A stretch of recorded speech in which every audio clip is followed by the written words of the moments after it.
Okay, right, so today the first thing we're going to do is to continue this question of the regiochemistry of reactions. And in the last lecture I showed you how for the Diels-Alder reaction you could work out the regiochemistry from the sizes and energies of the orbitals, which in turn you could work out using, on the back of an envelope, using the perturbation theory. That's nice. However, what do you do if you simply cannot calculate the front two orbitals in that way? And this is extremely common. All 1,3 dipolar cycloadditions, for example, there's no way you can work out what the orbitals are going to look like yourself.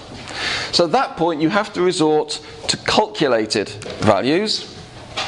And this is on your handout from last time. Actually, I'm not going to use that one. That's what it looks like on your handout, but I'm actually going to go through it in a slightly expanded form, but all the information is on your handout. This is just sort of laid out rather more. Let's see if I can manage to get that a bit. There's no way of dimming the front lights, unfortunately, here. I have to dim all of them, but I think it's a bit more visible. Okay, so the reaction we're going to look at is, I'll come over here, is you saw this reaction earlier on. Okay, you saw the elimination of acetic acid from this pyran to give you this species, which is called 3-oxydoperyllium. And I think we looked at it as a 1,3 dipole, because if you imagine if you put that charge here, it's a 1,3 dipole. You could also look at it as a pentadienyl cation. But that doesn't really matter. Okay, the fact is it does cycloadditions, and it adds to alkenes very well. So the question then is, if we add this to, for example, acrolein, one of our Z-substituted alkenes, are we going to get this regiochemistry or that regiochemistry? On the other hand, if we added it to ethyl vinyl ether, an electron-rich alkene, so we have an X substituent, are we going to get that one or that one? Now, to do that, you have to use a computer to calculate the front two orbitals of that species. Nowadays this takes about a microsecond. I actually worked on this compound in my PhD, and I used the university mainframe to work out the orbitals. It took it about an hour. A few years ago I repeated the same thing on my Mac, and it took such a short time I couldn't measure it. Gives you an idea of how computer power has improved. Anyway, if you calculate the front two orbitals of that species, then you come up, and I've really only drawn the orbitals on the important carbons, because we know where the reaction is going to take place. That's the primary orbital overlap, which we've done in the earlier lectures. It turns out that that's what the HOMO looks like, with a big lobe here. This is what the LUMO looks like, with a slightly bigger lobe, actually also on the same carbon. And importantly, it also gives you the energies. I could have given you these in kilojoules per mole, but normally you use electron volts when you do these calculations. It doesn't really matter, it's just a number. You can do the same thing for your substrates, in this case acrolein and ethyl vinyl ether. So in each case the computer's telling you the sizes of the lobes and the energies of them. You could of course get the sizes of the lobes just as well from the perturbation back of the envelope method, but of course that doesn't give you the energies. Okay. Now, if we take, for example, the addition to acrolein, what you have to decide is which is the important pair of orbitals. Okay? In the first part of this course, it didn't matter whether we took the HOMO of one and the LUMO of the other, or the other way around, because we were basically looking at the symmetry of the reaction, and it was quite clear it was either allowed or disallowed. Nowadays it does matter, okay, because we're looking at sizes of orbitals. So you have to decide which is the more important interaction, and we know how to do that. It's the one with the smallest energy gap. So here's the example of the beryllium and the acrolein, and here are the orbital energies. And what you can see is that if you take the LUMO of the beryllium betaine and the HOMO of acrolein, they're a long way apart, over 12 electron volts, whereas if you take it the other way around, it's rather smaller, it's just 8.9 electron volts.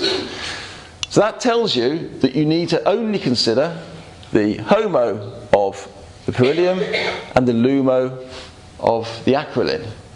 And so you simply draw them. There's the HOMO, and there's the LUMO of acrolein, and you simply overlap the biggest lobes. And that tells you that that will be the regiochemistry, and that's exactly what you get. You get exclusively that regiochemistry. Okay, so it may look complicated with these numbers, but actually it's very simple. You just work out the energy gaps between the two possible HOMO-LUMO combinations, pick the smallest, overlap the biggest lobes. Okay.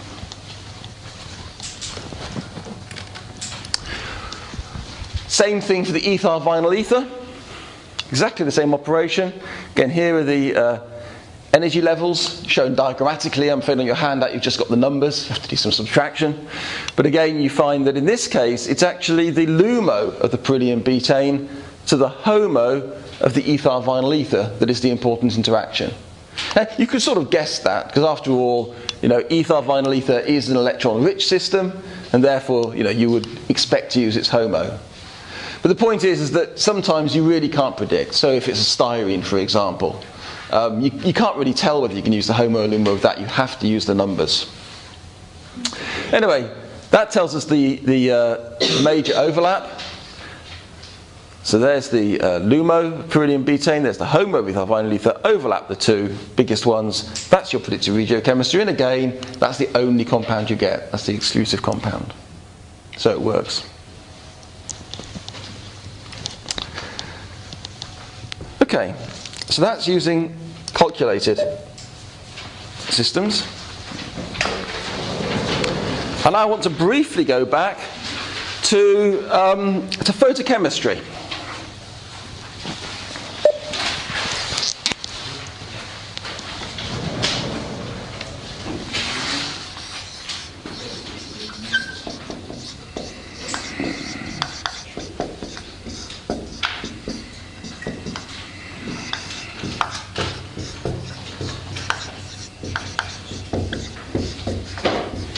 Okay, so we've seen regiochemistry in the Diels-Alder reaction. You work out back of an envelope. You've seen it on a 1,3 dipole where you have to use calculated values. What are we expecting in a photochemical reaction? So a typical photochemical reaction, okay, I'm going to pick one that we looked at, was when you take acrylonitrile and you photolyze it. Then you get the 2+2 photocycloaddition. But the question is, what are you going to get? Are you going to get the compound where the two cyanides are next to each other? Or are you going to get the one where they are the opposite sides to each other? So how can we predict that photochemist, that result? And in photochemistry, it's not obvious in the way that it is with ground state reactions. Well, remind you of how we established that 2+2 photochemical reactions would be allowed. Okay, we said in fact it's going to be the interaction between the excited state of one molecule and the ground state of the other. So the important interactions, remember, were if this is our excited molecule, then it's got an electron in those two orbitals. This is the ground state molecule, and it looks like that. Okay, so when we've excited, we've promoted one electron from the HOMO to the LUMO. And remember, those are called SOMOs. These are still the HOMO and the LUMO. But the point is, of course, these are the same orbital. Okay, you've just promoted an electron. Now, the key thing, remember, was that the dominant interactions now were not between here and here. They were going to be there and here. Okay? And those interactions are going to be much more important than between here and here, simply because these two orbitals are the same energy. And we know that the closer in energy two things are, the more strongly they interact. So from that, we realized that the dominant interaction was between the HOMO and what you could call the old HOMO, what used to be the HOMO, and between the LUMO and what used to be the LUMO. So now let's think of it in terms of regiochemistry. So I'm going to be looking at my cyanide, and let's choose to use the LUMO-LUMO interaction. So I want the LUMO of that. If this is the excited molecule, it's the old LUMO. Okay, but that doesn't change anything. It still has the big orbital there and the small orbital here. Okay, and you can get that from the back of an envelope, the perturbation effect. Okay? And the other molecule, ground state, but of course it's the same orbital. This is now a genuine LUMO. Okay. And so the regiochemistry is actually very clear. You have to overlap these two. And so the only product you will get is that one, and not this one. This is often called the head-to-head dimer. This is the head-to-tail dimer. In fact, there's a general principle here with photochemical reactions. Because you're always actually comparing an orbital to itself, because these are always going to be dominant interactions, you always get the sort of symmetric adduct, where you get the same carbons joining together. Okay? So that's the regiochemistry of a photochemical reaction. And you could do it with ethyl vinyl ether, you could do it with all the others, and you'll get the same, you'll always get the head-to-head dimer.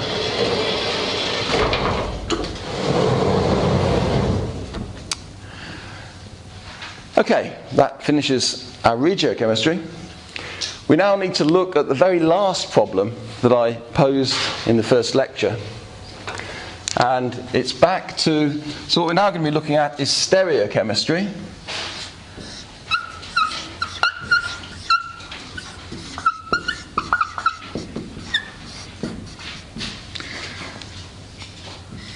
And what we're going to be looking at particularly is something called secondary orbital interactions.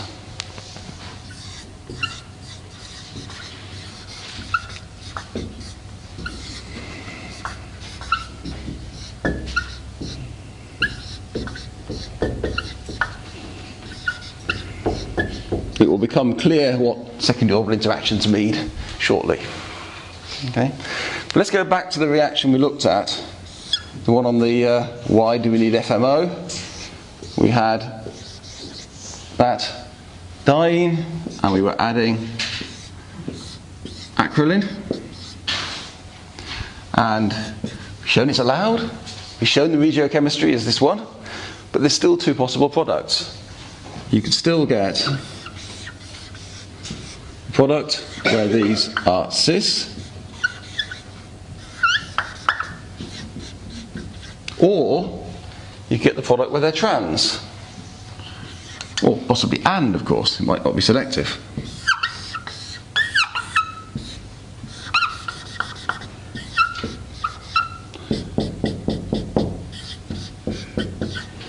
There's two possible products. Now, to tackle that problem, we really have to start drawing the transition state really rather carefully. So I'm going to draw the transition state leading to this, and the transition state leading to that, and then we're going to compare them so we can decide which is actually going to be the lower energy, and therefore which product we're going to get. I think this is a challenge to your 3D, my 3D drawing. Okay, so the idea that's showing the diene coming out of the board towards you.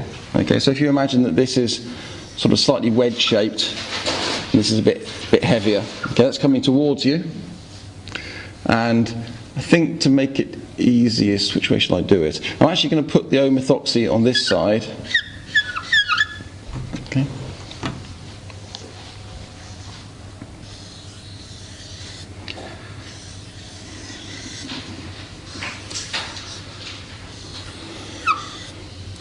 Going to put the orbitals on. Now, key thing to remember about all these cycloadditions is they're superfacial processes. Okay, when your alkene and diene come together, they don't come together edge on, they come together on top of each other, because it's these orbitals that have to overlap with the orbitals of your alkene. So my alkene has to be below there, and I think I'll switch to a different colour just to try and make it a bit easier to see. Okay, and I can put my phases in. Actually, let's put the rest of it on.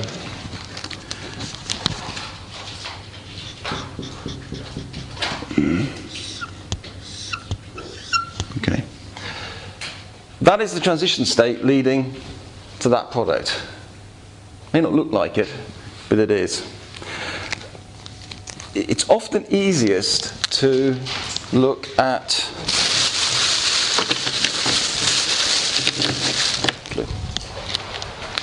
when you want to look at stereochemistry of these things, it's worth putting the hydrogens on.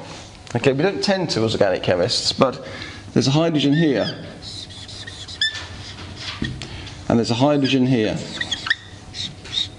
Okay, and it's actually easier to see that those two hydrogens are clearly on the same side as each other, the same face.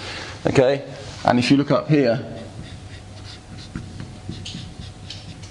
you can see them on the same face. If you just look at the O-methoxy and the aldehyde group, they sort of almost look trans to each other. And quite often in the exams, people draw a beautiful transition state, but then draw the two things trans when they look at it. But if you focus on the hydrogens, you won't make that mistake. Okay. Now, I've drawn this with the aldehyde group underneath the diene. Okay, so it's going back into the plane of the board. And this is known as the endo transition state.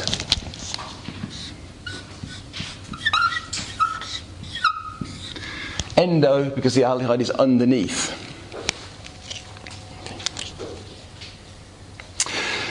Right, now, first I'm going to shade the phases of my orbitals, and I'm going to use the HOMO of my electron-rich diene. Okay, so the HOMO of that highest occupied, second orbital up, one node.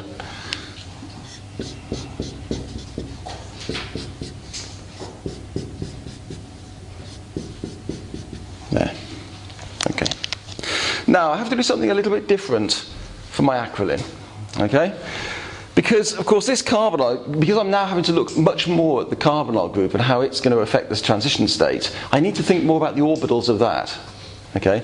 So, in fact, this is a pi system. So instead of just drawing my ethylene, if you like, I'm actually going to extend it to a sort of butadiene.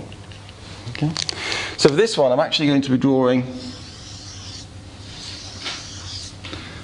the whole set of orbitals. All right? But I still, of course, want to use the LUMO. The LUMO of a butadiene, third orbital up, two nodes, is the one that looks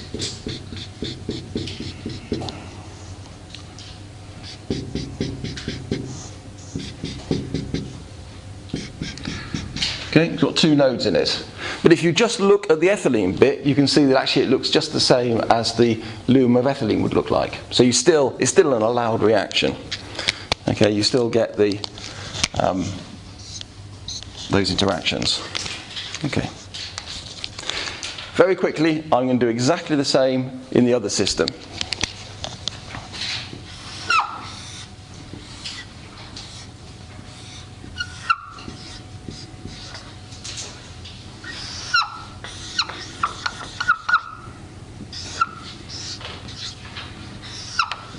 Okay. Again, if I just put the orbitals on,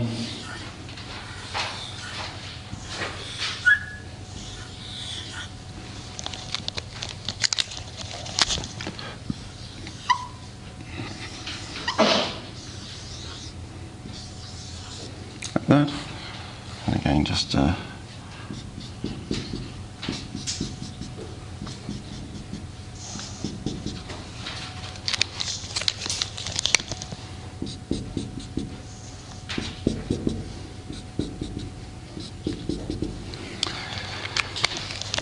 again, it does help a bit to focus on the hydrogens.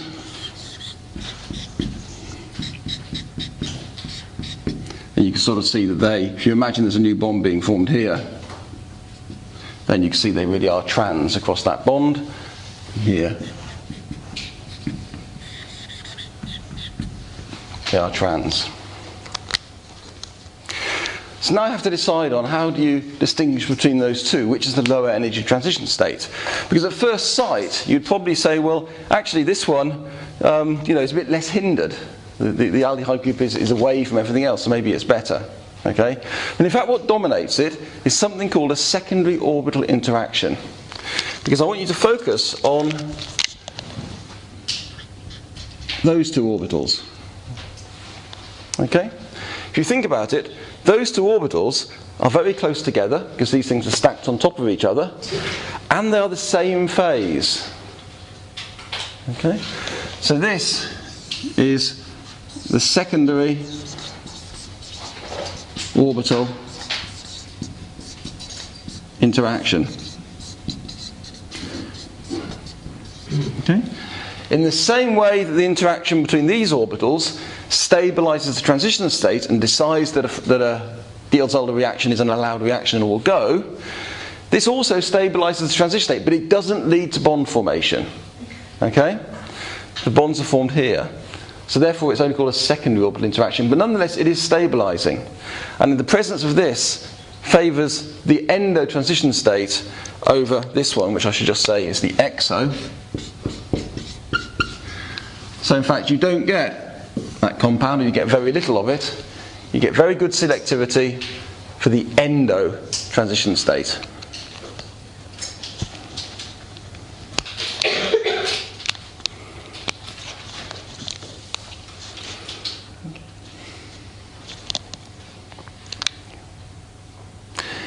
One final thing I want to remind you of, although we sort of did do it when we started this, is when you're trying to talk about stereochemistry, the one thing you need to remember is this suprafacial nature of the reaction.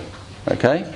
So I'm just going to add one more group to this. Unfortunately, I don't think I've got any more colours, so I'll have to use, what shall I use? I'll use black. I'll stick to black. Supposing that I had a methyl group in that position. Okay? And therefore a hydrogen going back. Okay. The point is, because you're forming both bonds on one face of this alkene, you must preserve the relative stereochemistry of the things on it.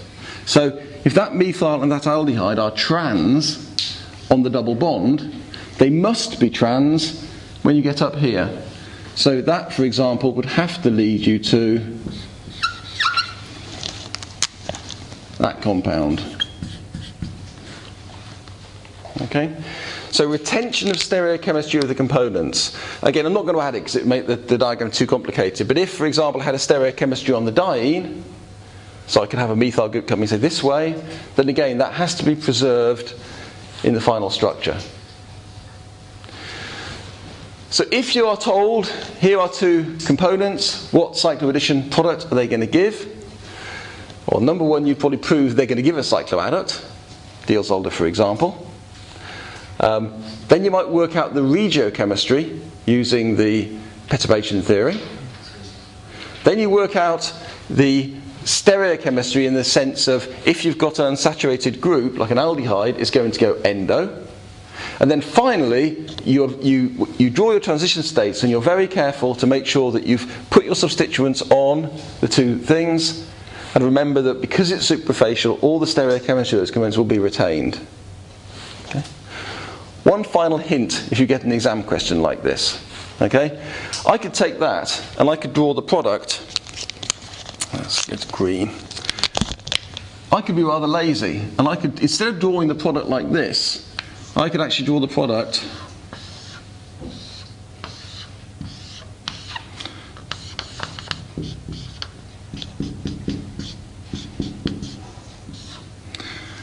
in this case, methoxy. I could draw it like that. Okay, in other words, I've just literally taken my carefully drawn transition state, and effectively I've rubbed out the bonds that are broken, I've drawn in the bonds which have formed. Okay? Now you really shouldn't get that wrong. Okay? It's amazing how often people will go through this, and then when they draw it in this form, things will get mixed up. Okay? But in fact, of course, that's a perfectly good representation. And it's only conventional that we draw things like this. Right? That is the right answer. So don't be worried about leaving it in that form. And certainly if you are going to go to this, don't miss out this intermediate stage. Don't draw the transition state and then draw that structure. Because take it from me, 25% of the time, judging by past records, you'll get it wrong. Always go via the intermediate. Okay. So for the last little bit, we're back on the on the handout for today, which you should all have on troponone.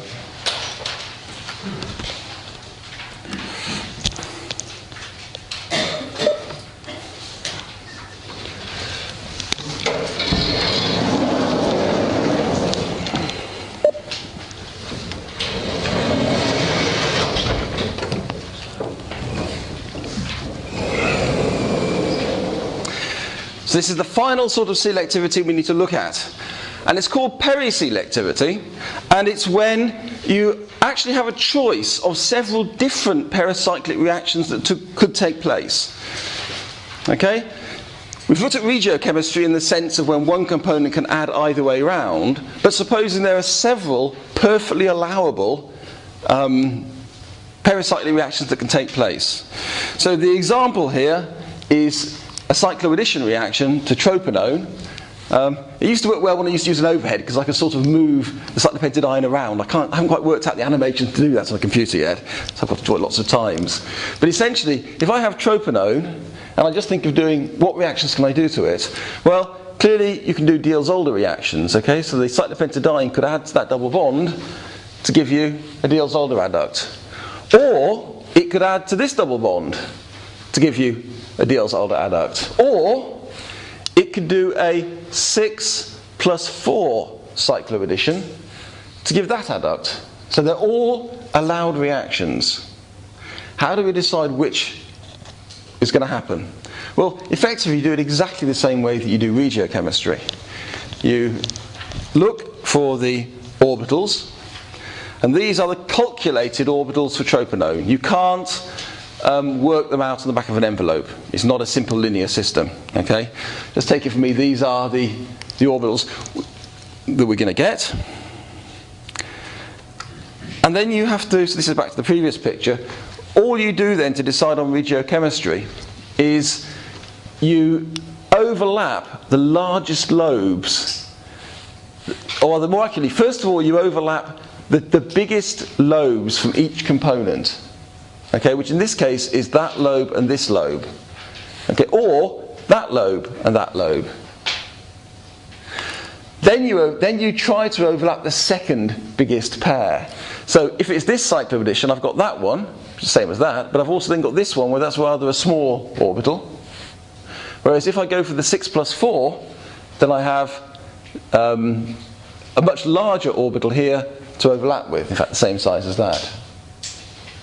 So the prediction from that, the prediction of the periselectivity, is that you'll in fact get the 6 + 4 cycloadduct. And indeed that's exactly what you observe. You do have to apply this overlap the largest orbitals with a degree of intelligence, because it has to be geometrically reasonable. Okay, you might say, well actually, maybe that orbital and that orbital are the biggest ones, but if it doesn't make, if they're not sterically close enough to each other, it can't make place. And also, remember, you do have to do allowed reactions. So you have to the phases of your orbitals have to be correct, and it has to be the sort of reaction that you can draw a curly arrow mechanism for. Okay? But generally speaking, those don't tend to be problems. So you simply pick the largest pairs of orbitals and put them together. So that's periselectivity. The final reason we're looking at troponone is it gives us a chance to look again at this idea of stereoselectivity and secondary orbital interactions, because of course there's still a stereochemical question here. Are those two groups syn or anti to each other?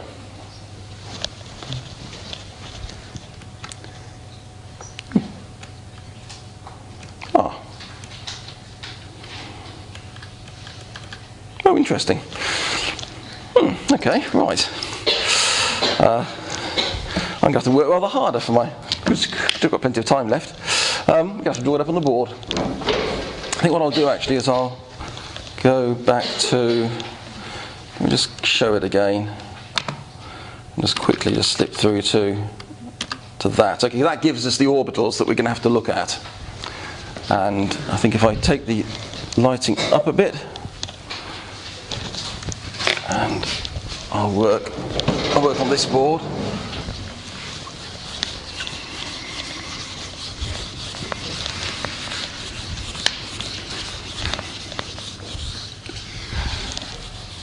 Okay. So again, I'm going to have to draw the two transition states. And actually, it's a handout to make sure I get the same order that you've got them. Thanks. So as with so many other things, of course, the absolute phases are arbitrary. It's the relative phases that matter. And if I don't use this, I'll end up God, you can hardly see on this. It's a terrible photocopy, isn't it? Right, anyway, let's... I'm afraid we have an erratic photocopy machine at the moment. It arbitrarily decides whether to save toner or not, and you can't seem to override it. Okay, so...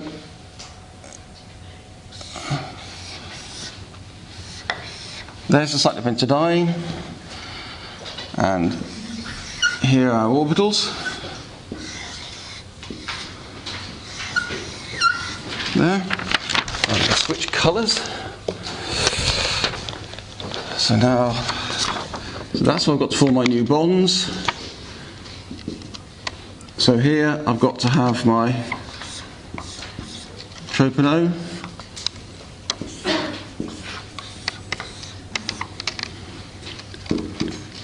That's correct.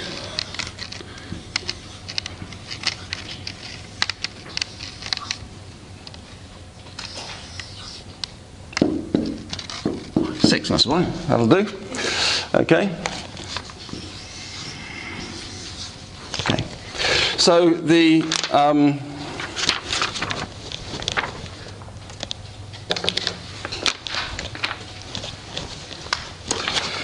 okay. So for this one, to be consistent with yours, I'm going to be shading that one there, and then the rest is straightforward. I hope. Yes, that's right. Okay, that's like that. And in fact, if you look at the LUMO, because we're using the LUMO of troponone, there actually isn't anything on these. There's no orbital coefficient on the ketone. Okay. And then for the one at the top, I'm then forced into, I've got to use the HOMO, of course.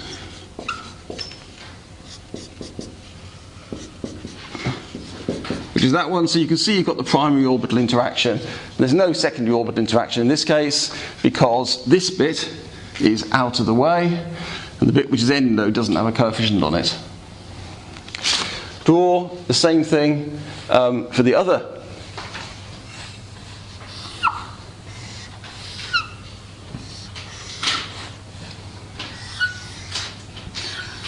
So I'm just redrawing the same diagram.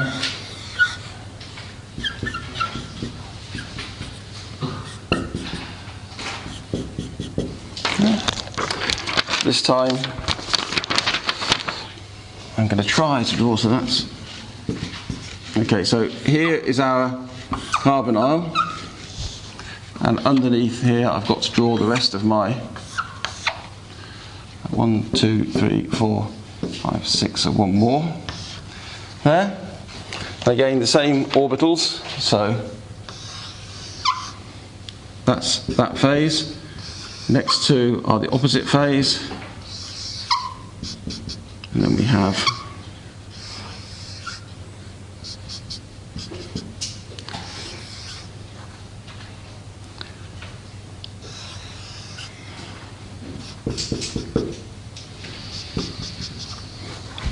okay.